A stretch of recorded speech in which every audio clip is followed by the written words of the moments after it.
मात्र आता पुढे एक मोठी बातमी आहे, कारण अनेक ठिकाणी सर्व्हर डाऊन झालेले आहेत आणि लाडकी बहीण योजनेसाठीचे दाखले घेण्यासाठी अडचणी निर्माण झाल्यात। अमरावतीमध्ये सर्व्हर डाऊन झालं, त्यामुळे सेतू केंद्राबाहेर महिलांच्या लांबच लांब रांगा लागल्यात। दुसरीकडे जळगाव आणि सोलापूरमध्ये सुद्धा केंद्रांवर मोठी गर्दी झाली आहे। वेबसाईट स्लो झाली आहे, यामुळे नागरिकांना तात्काळ थांबावं लागतंय।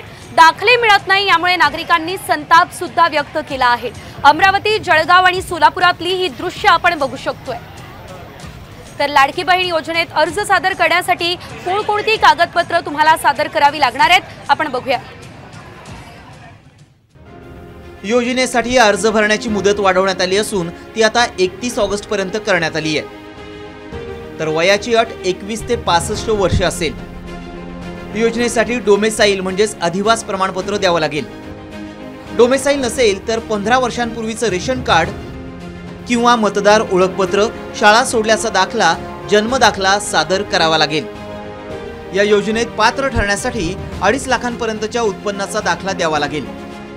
त्यासोबत बँकेच्या पासबुकची प्रत आणि पासपोर्ट फोटो सुद्धा लागतील। विशेष म्हणजे या योजनेतील 5 एकरची अट रद्द करण्यात आली आहे। तर लाडकी बहीण योजनेचा लाभ मुस्लिमांना देऊ नका, ही मागणी मनसे नेते प्रकाश महाजन यांनी केली आहे। मुस्लिमांमध्ये एका व्यक्तीच्या 2 ते 3 बायका असतात, मग त्यांनाही सरकार हा लाभ देणार आहे का, हा सवाल महाजन उपस्थित करतायत। मात्र इतकंच नाही तर डोमेसाईलची अट काढल्यास बांगलादेशी लाभ घेतील, ही भीती सुद्धा त्यांनी यावेळेस व्यक्त केली आहे।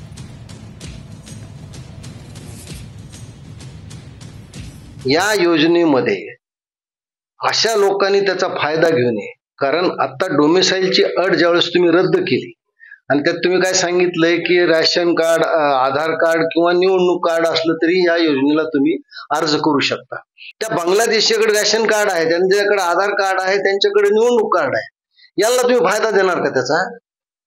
दुसरी गोष्ट अशी आहे की मुस्लिम धर्मियामध्ये एका माणसाला 3-3 बायका आहेत, तुम्ही त्या 3 बायकाला योजनेचा फायदा देणार?